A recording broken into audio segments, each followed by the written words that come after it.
Hans Ulrich Rudel, um dos pilotos mais conhecidos da Segunda Guerra Mundial, pilotou principalmente o famoso Junkers Ju-87 Stuka. No início de 1943, ele participou dos testes de uma nova versão antitanque desse icônico bombardeiro de mergulho. 2 canhões de 37 mm com projéteis de núcleo de tungstênio foram testados e aprovados para uso contra o crescente número de tanques soviéticos. Os resultados foram satisfatórios, apesar de os canhões sob as asas e a blindagem extra deixarem o Stuka mais lento e menos manobrável.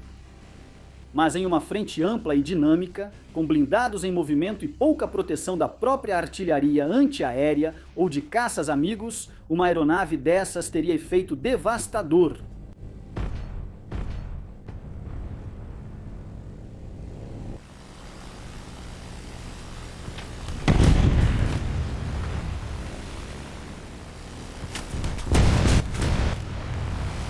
Essa nova variante do Stuka, com a designação G, se tornaria a aeronave padrão de Rudel. Mas não foi sua conversão definitiva para um novo tipo. Ele também pilotou o modelo D de bombardeio em mergulho em algumas missões.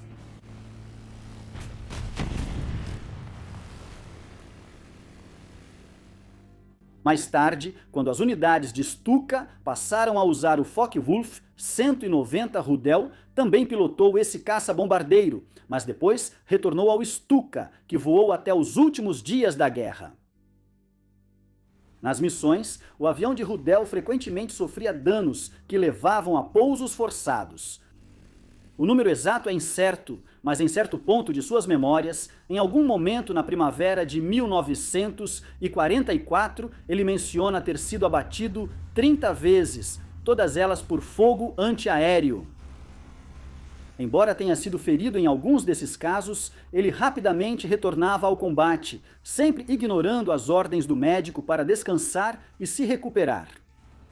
Porém, sua incrível sorte só o protegia de ferimentos graves por tempo limitado. Entre o final de 1944 e início de 1945, a unidade de Rudel atuava como uma força de reação rápida, sendo transferida pela frente oriental para conter o avanço soviético nos pontos mais críticos. Em 9 de fevereiro de 1945, as unidades alemãs estavam defendendo a linha no rio Oder. Uma chamada chegou do quartel-general informando Rudel que unidades soviéticas teriam atravessado o rio em Lebus, a menos de 100 quilômetros do centro de Berlim. As tropas terrestres alemãs tinham pouca esperança de detê-los sem a imediata eliminação da ponte. Rudel foi instruído a fazer um reconhecimento da área e confirmar o relatório. O relatório acabou sendo verdadeiro. O próprio Rudel voava como parte do esquadrilha antitanque em um Stuka. Ele tentava localizar blindados no lado oeste do rio. Primeiro, ele viu os rastros e depois cerca de 12 a 15 tanques ao norte da vila de Lebus. Então, ele ouviu o barulho do fogo antiaéreo atingindo sua aeronave.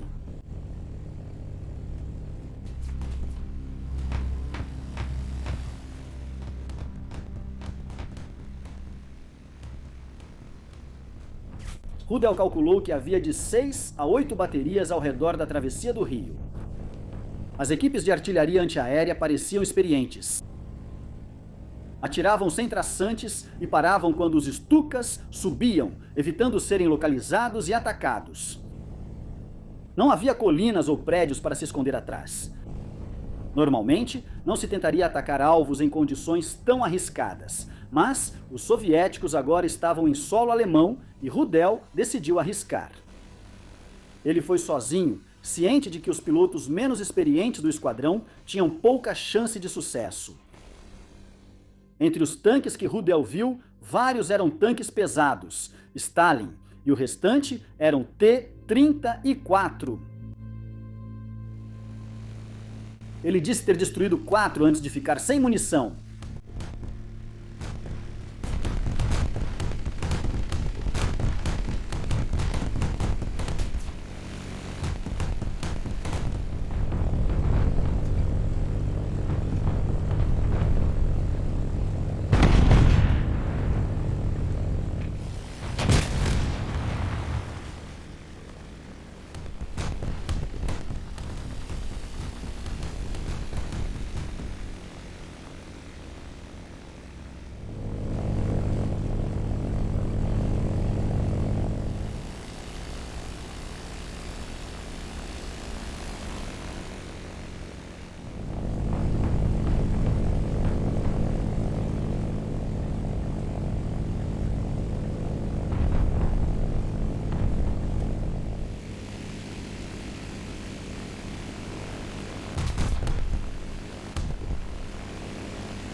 ele voltou à base e decolou para mais 2 missões. Ele disse aos superiores que usava táticas arriscadas porque os soviéticos estavam próximos de Berlim. Muitos alemães, incluindo Rudel, ainda acreditavam que impedir essa ameaça vinda do leste era de alguma forma possível. Na segunda e terceira missões, Rudel precisou voltar à base devido a danos em sua aeronave.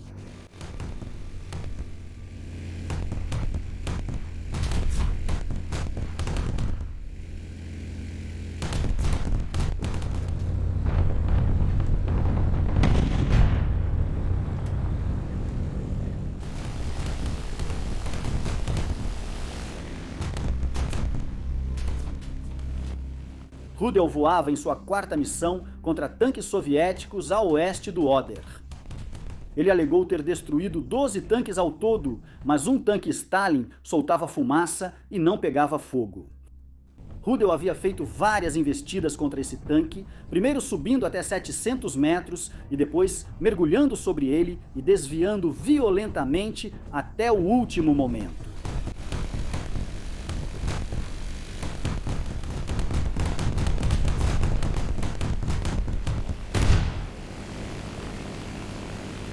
Seu fracasso em destruir o tanque Stalin o deixava mais furioso e descontrolado que o normal.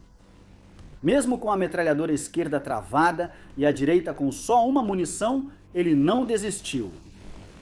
Sentia como se 2 partes dele discutissem, ponderando entre atacar ou voltar para casa e recarregar as armas.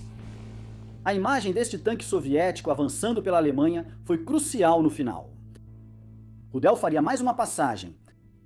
Ele repetiu o mesmo procedimento de zigue-zaguear e atirar no último momento.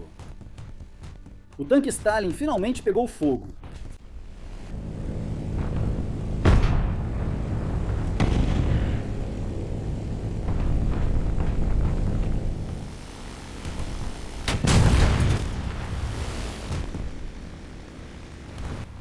Ao se afastar, Rudel ouviu um impacto no motor e sentiu algo como ferro quente atravessando a perna.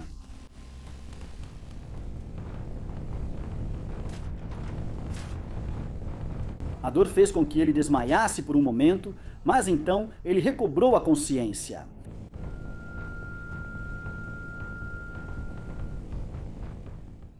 Ele ouviu seu artilheiro traseiro, Gadelman, avisar que a aeronave tinha sido atingida e que precisariam fazer um pouso de emergência. Rudel virou à esquerda pensando que estaria indo para o oeste. Ele mal enxergava e confiou nas instruções do artilheiro. Gadelman precisou gritar com Rudel várias vezes para mantê-lo acordado e evitar que caísse.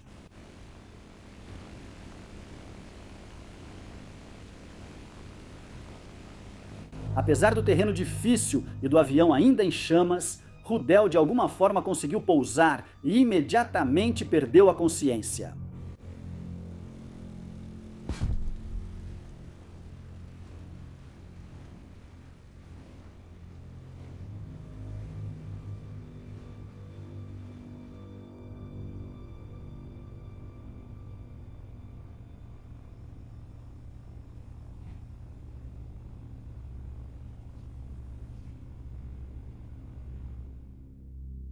Depois, só se lembra de acordar no hospital e ouvir do cirurgião que a perna foi amputada.